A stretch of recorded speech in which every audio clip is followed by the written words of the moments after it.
Yung box medyo madumi. May questionable lang dito para easy to open. So, ang laman ng DSWD food pack ay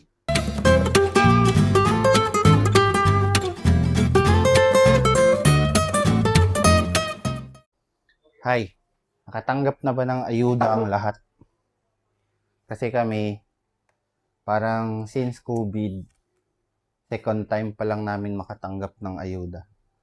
So, kanina, pakong bihis, nag-deliver yung barangay ng relief pack galing sa DSWD. Gawin natin yung unboxing. So, intact naman yung seal nung kanilang DSWD relief pack. May questionable lang dito. Pero okay na yan. Yung box medyo madumi. Pero okay din. Intact naman. For the past few days, ito yung nahawakan kong box sa relief operation. First time kong makakita ko anong laman. Baka yung yung reason bakit ganoon siya para easy to open. Easy to open pack siya kasi mayroong handle. So, buksan natin.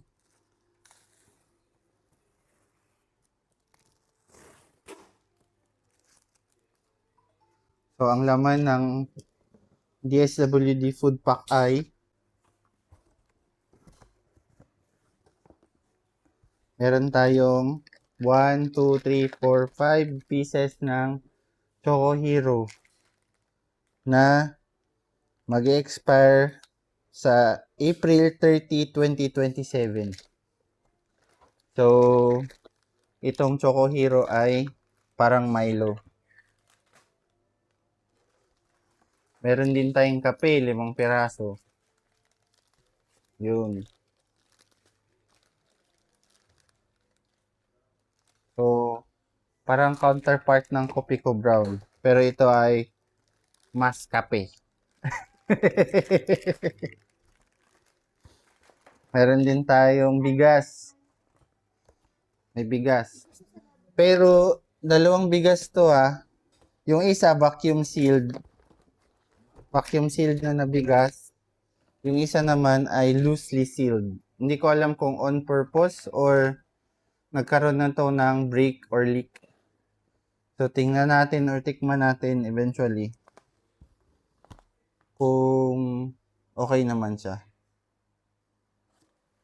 So, dalawang bigas which is, hindi ko alam kung ilang kilo. Ilang kilo ba to? Ewan. Basta, importante may bigas. And then, meron kang corned beef na 555. 555 na corned beef. 4. Hindi pala isa. Dalawang sardinas na Lucky 7. Yung tuna fresca na flakes and oil na tuna, 4. So, technically, mabubuhay ka na dito.